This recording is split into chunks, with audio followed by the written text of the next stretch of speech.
Okay, so we said that in the future, God is going to give us a new Torah. The Jews got the Torah on Mount Sinai. In the future, there's going to be a new Torah.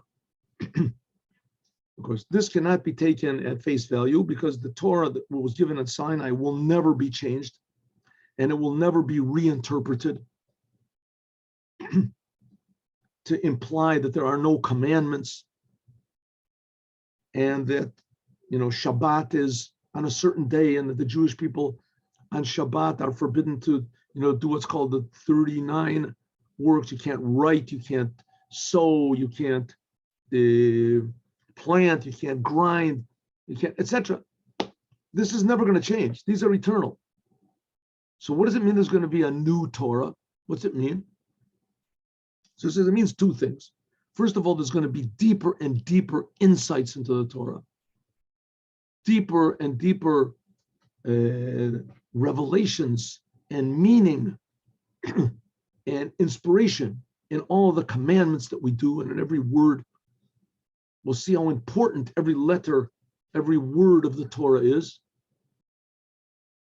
And there's also going to be new laws.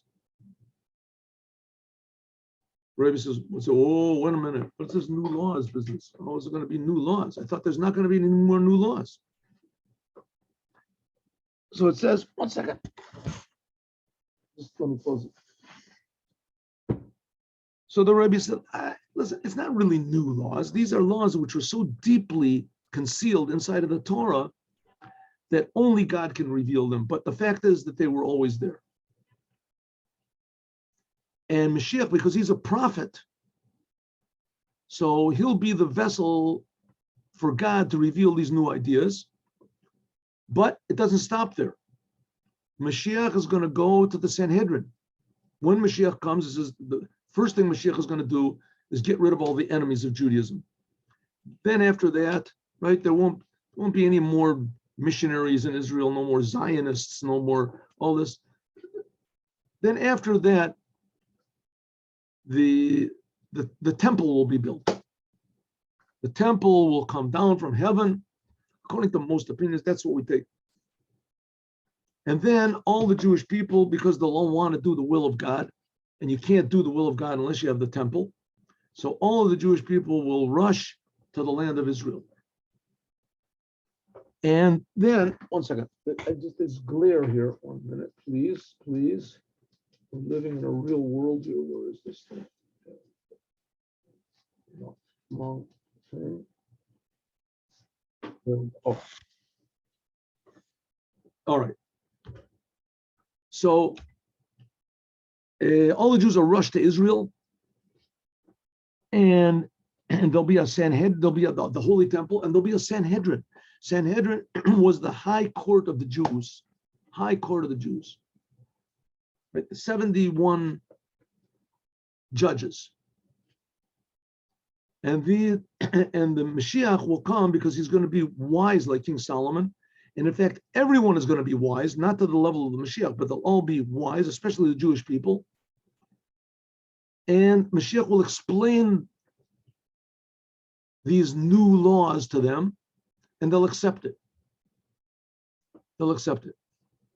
There's another example is, we had two examples so far. One is that this big ox is going to be slaughtered by the big fish, Shur HaBor and Leviathan, and that the tzaddikim will eat from this big ox. And the question is, how can they eat from the ox? I mean, it's slaughtered with an improper implement. There has to be a straight knife. And the fins are serrated. So there'll be a new Torah. Mashiach will bring a new Torah. So there's another example. Beit Shammai and Beit Hillel argue. We just finished this in Pirkei Avot. The house of Shammai and the house of Hillel. They argued. That's when arguments really began in the Torah. God wanted it that way, but they argued. The law is always like Beit Shammai. The law is never like Beit Shammai. Rarely. Because Beit Shammai, they were too strict. So, but that's only talking about now. In the future, the law is going to be like Beit Shammai. So how can you do that? How can it be that? It says because, here we go. So that's what we're going to explain. So he says, how is it going to be? Because people will be smarter and the rabbis will be more intelligent and people will be on a higher level. So they'll be able to do the law like Beit Shammai. People will be able to be severe on themselves. They'll be able to be more exact. So therefore the law will be like Beit Shammai in the future. Okay, let's explain this. Okay, Biur HaKesher, let's explain these two things we said before that they're going to be brand new. Namely, the law is going to be like Beit Shammai because Beit Shammai, they were sharper and smarter. And in fact, all the rabbis are going to be sharper and smarter, and all the Jewish people will have more of a desire to do what God wants. So therefore, in the future, the law is going to be like Beit Shammai. And another new thing Mashiach is going to bring about, what? That it's permissible to eat from this ox that is slaughtered by the fins of the fish.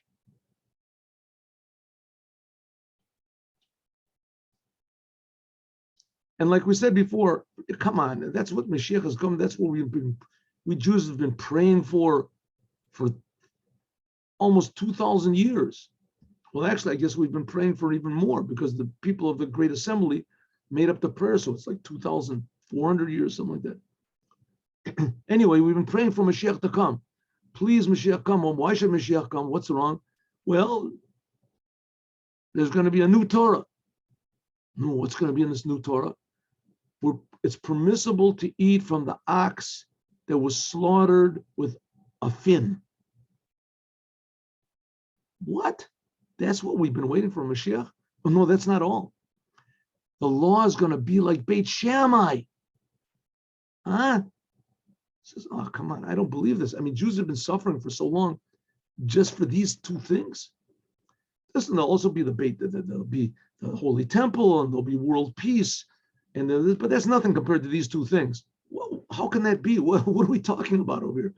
What do we really care to eat this ox? How it was slaughtered? And the law was like Beit Shammai. That's so important. Rebbe said it's more important you can possibly imagine. It's more important. In some ways, the Torah is the source of everything. So in some ways, these two apparently, how do you say, the casual things are the cause of the coming of the Holy Temple down into the world and all the Jews being gathered together. Let's see. Number one, and then what's the connection between these two things about the law being like Beit Shammai and that we can eat from this ox that was slaughtered with a fin? The whole novelty that the law is going to be like Beit Shammai, because Beit Shammai, they were always strict. They always made things that were permissible, they made it forbidden. Beit Hillel was more lenient. That a thing that God said that was permissible nowadays, like Beit Hillel, and Beit Hillel, usually they were more lenient. When the law becomes like Beit Shammai, in the future, it'll be forbidden. The ilu b'shchita, but what about this slaughtering of the ox by the fins? Well, that nowadays is forbidden.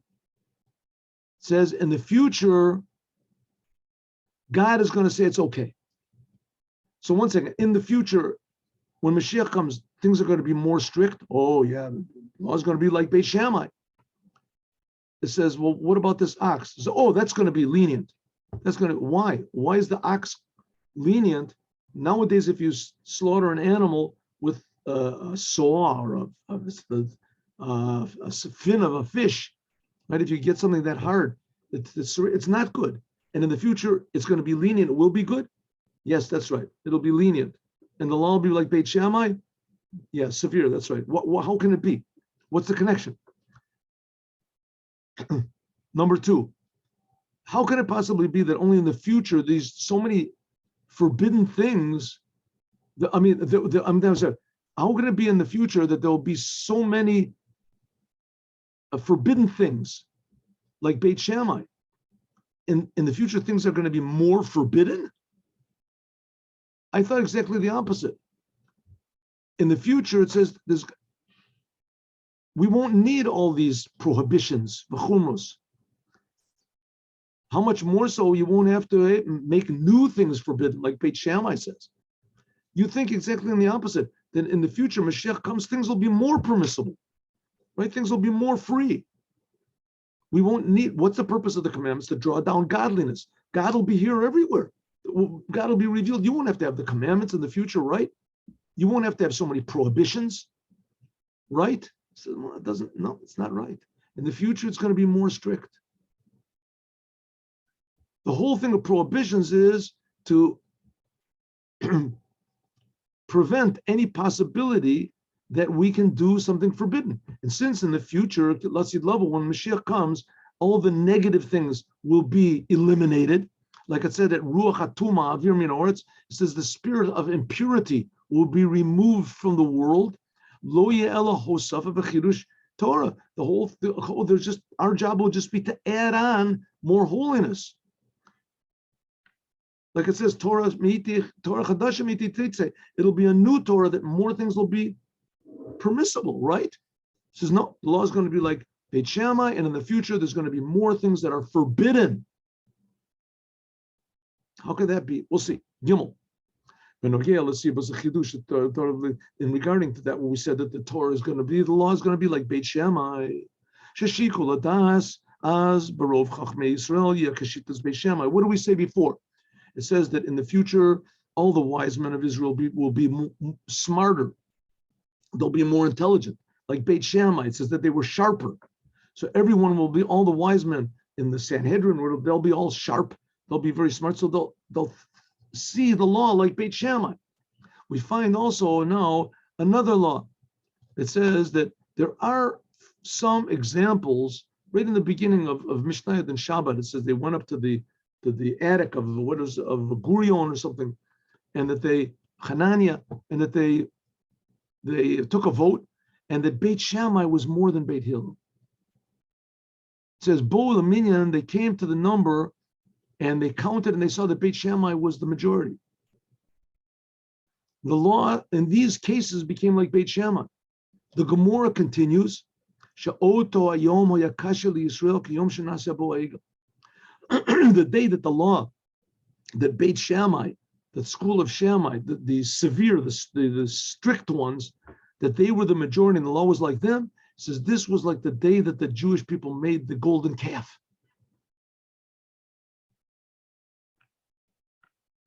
The day that the law was passed, that laws were passed like Beit Shammai, because Beit Shammai was the majority, that was a tragedy for the Jewish people.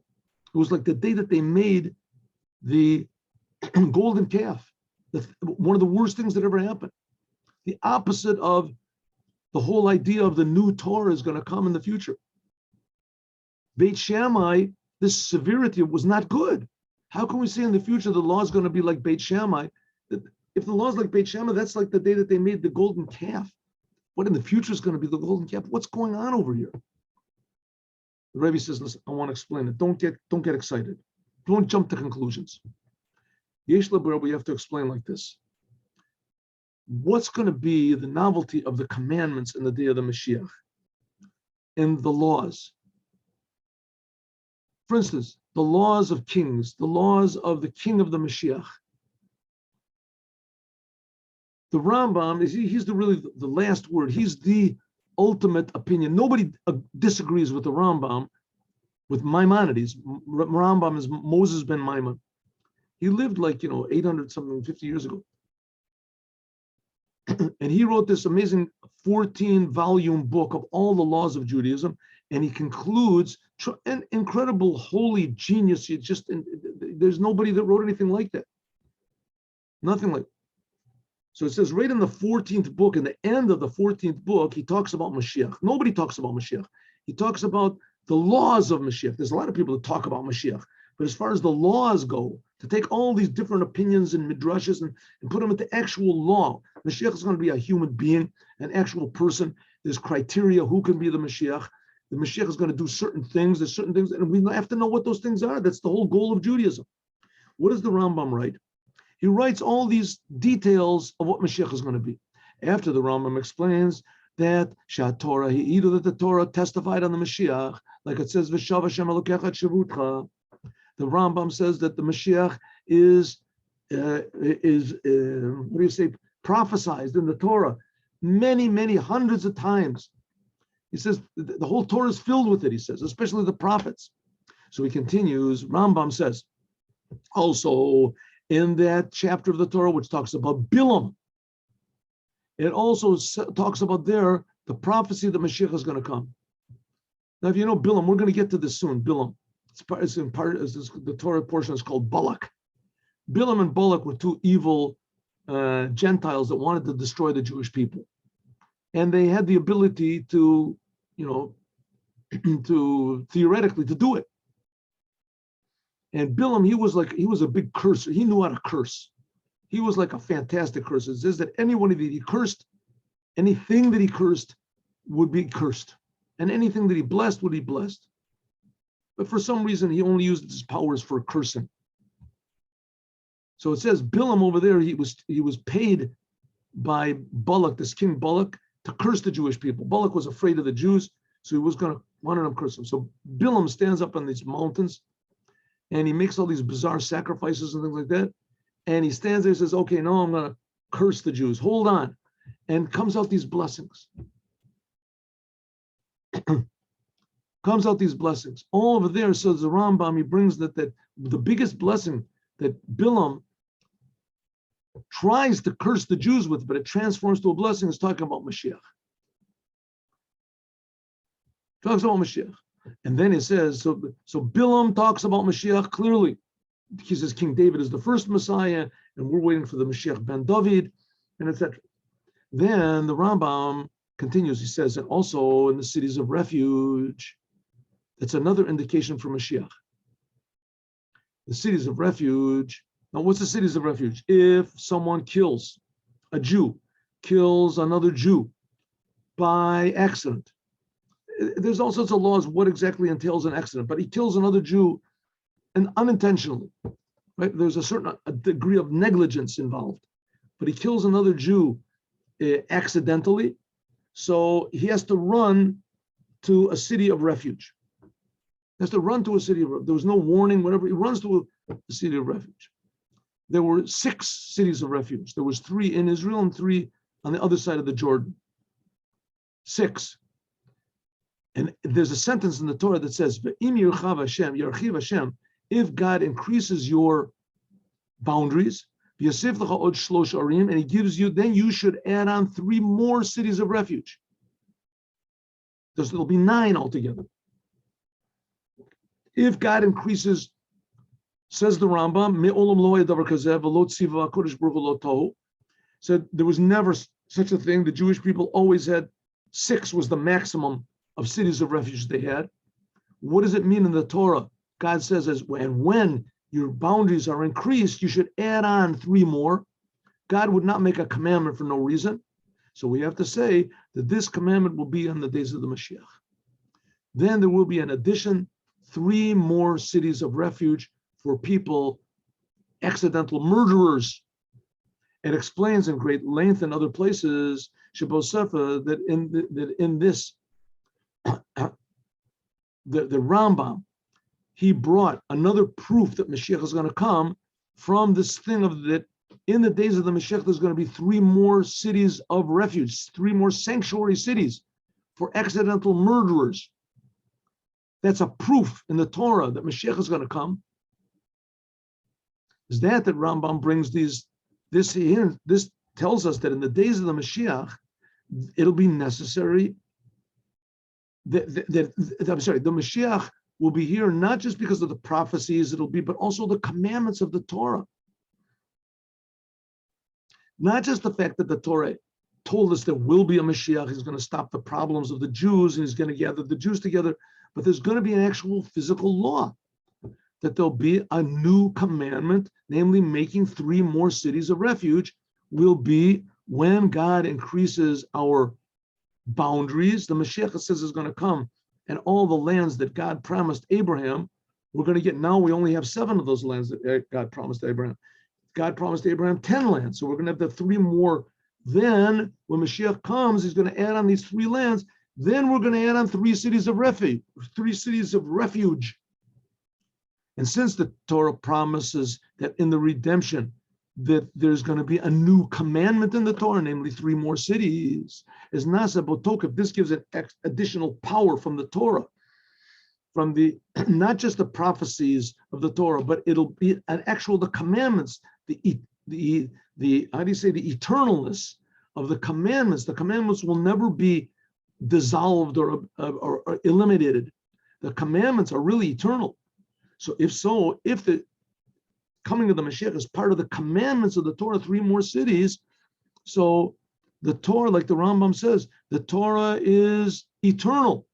You cannot add on to the Torah. You can't take away from the Torah. So therefore, now we have one of the power of the commandments. The Mashiach is going to come. We can say that the fact of the matter is that in the future, there's not going to be any addition to the Torah by means of this. When the Mashiach comes, like it says, what it says that there's going to be 3 more cities. Hey, that's an addition, isn't it? So the Torah says, no, that's part of the Torah. This is hinted at that in the time that it says there's going to be in the days of the Mashiach any sort of a change or addition or removal of a Torah and a commandment, like we said about the slaughtering of the ox, or the law is going to be like Beit Shammai, etc. It says this is not really a change in the Torah, but this is something like the cities of refuge. It already was hidden there. This was already a part of the commandments right now. It was just concealed, and by means of the Mashiach, it will be revealed. Okay, why is it that when Mashiach comes, there's going to be 3 more cities for accidental murderers?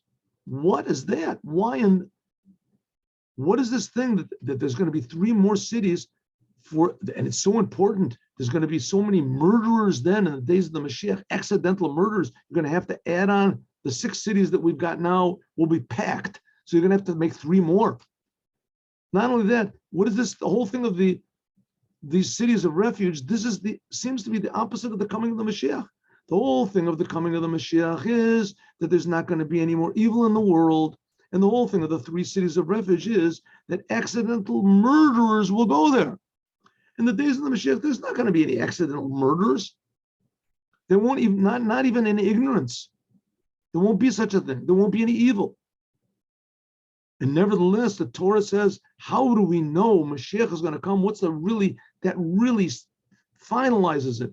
It's the Mashiach is connected to the commandments. The commandments are eternal.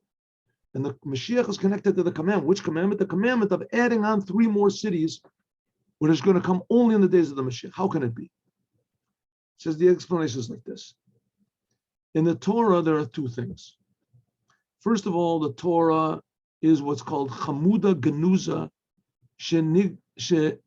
Genuza Allah. This is what's called a precious treasure, which is concealed for God. This is the Torah, which is the wisdom of Hashem.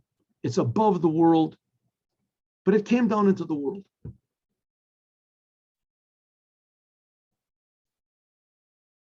So the Torah is God's secret treasure. Number 2, Natati La'oretz, God put it in the world.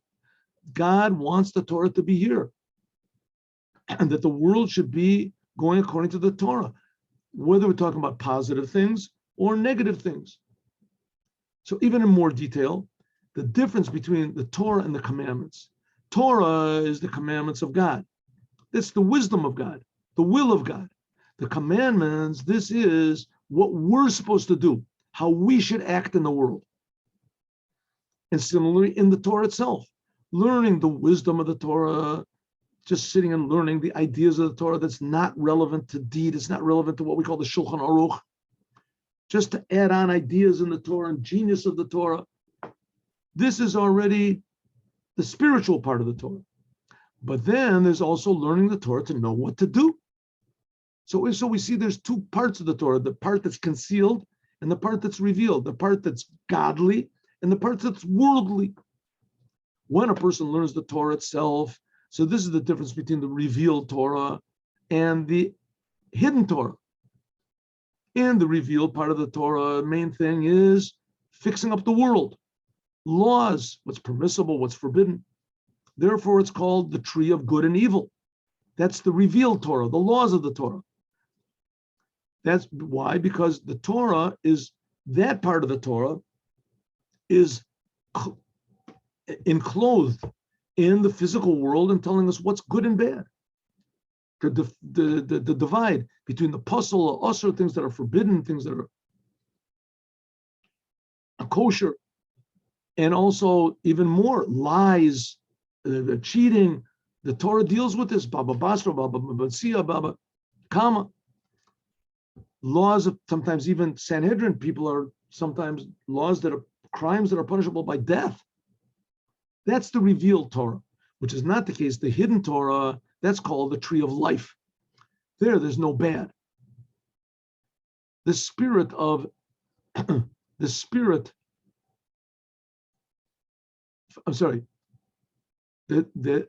there is not over there any defilement, because because the inside of the Torah, the secrets of the Torah, is not talking about refining bad or good, separating bad or good. It's just talking about godliness. That's like Hasidut. You should know the God of your fathers. You should know what God is. So now we can see the whole difference between nowadays and the days of the Mashiach. Nowadays, the main service is being in the world.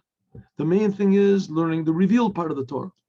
The 6 orders of Mishnah, all of the arguments in the Talmud, what's forbidden, what's permissible, what's impure, what's pure. Just in order to be inspired to work in the world, we have to learn Kabbalah and we have to learn Hasidut. But the main thing is just to work in the world, which is not the case the days of the Mashiach. After we finish doing all of our service of God, and then the bad will be separated from the good. Then the reason we'll learn Torah and we'll do the commandments will not be in order to refine the world, because eventually in the days of the Mashiach, especially there'll be stages in the days of the Mashiach, but especially in the later stages of the Mashiach, we won't have to get rid of the bad in the world. There won't be any more bad, but it'll be in order to increase in the good. Something like Adam, when he was put into Gan Eden, it was a perfect place, but he was put there to make it better. And that's what it'll be in the days of the Mashiach, but even higher. There won't be any more evil, but there'll be higher and higher levels of good. Everything will be by means of the secrets of the Torah and doing the commandments with all the, the upper intentions, the panimiut of Torah, these upper unities and etc. That's what's going to be in the future. We won't have to worry about what's forbidden and what's permissible, because automatically we'll want to do only what's permissible and we'll avoid automatically we won't forget anything. So if so, we have to understand what is this whole idea of there's going to be cities of refuge for people that killed accidentally. There'll have to be 3 more. Why? This we're going to learn tomorrow. Be with us tomorrow at 8:15 in the morning, Friday, and we'll complete as much as we can. We'll probably continue this into next week, because next week is also the week before Shavuot. Okay, so tomorrow we're going to learn some surprise things about Mashiach coming. Exactly what there's not going to be any more bad in the world, but nevertheless there's going to be 3 more cities of refuge for accidental murderers. And then it's going to be a big novelty that the law is going to be like Beit Shammai, that everything is going to be more strict. Why is it going to be more stricter, right? And then I thought things are going to be easier in the days of the Mashiach. The Mashiach comes to make things permissible, not to make things more severe and strict. Why is the law going to be like Beit Shammai? Tune in tomorrow morning and we'll find out. Today, we're also going to have let's turn this up. We're also going to have a class, but I don't think it'll be at 3:00 like yesterday. I'm sorry, I had something to do, but I did make the class. You can see it in YouTube. So if you tuned in at 3:00 and you see that I'm not there, don't think it's because I don't like you or that I forgot you or that I abandoned you. It's not so. I will make the class, but you'll have to look at the YouTube where I uploaded it, and you'll see it there. The class today we're learning the Haftorah by Hosea. Oh, Haftorah of Hosea. Hosea, the guy told him to marry a prostitute. The amazing Haftorah from Hosea, chastising the Jewish people and simultaneously tell them how much God loves them. We'll talk about it. Now let's do the Yom Yom.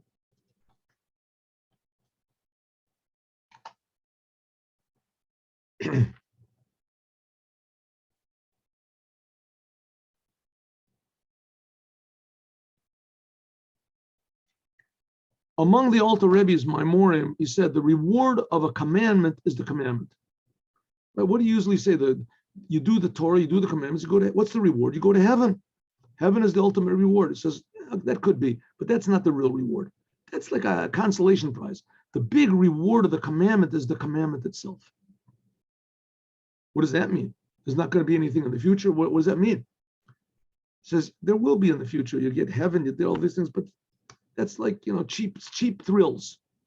The main thing, the commandment, doing a commandment in its essence, that's the biggest reward. The fact that we do a commandment, we're connected to the essence of God, this will only be revealed in the day to come, and mainly in the raising of the dead. But this is the enduring principle of the commandment. But the main, but we also get the fruits in this world. Each commandment, according to its nature, right, when man has that particular need, he is answered. In other words, the commandments also help us to alleviate our physical problems that we have in this world. As we'll talk about more, God willing, tomorrow. Be with us today. Like I say, I hope I'll be there 3 o'clock. If not, I'll upload it. And you'll look on the YouTube. Right, have a good day. We can talk if you want to. Let me just close this thing here. If you have any questions or comments.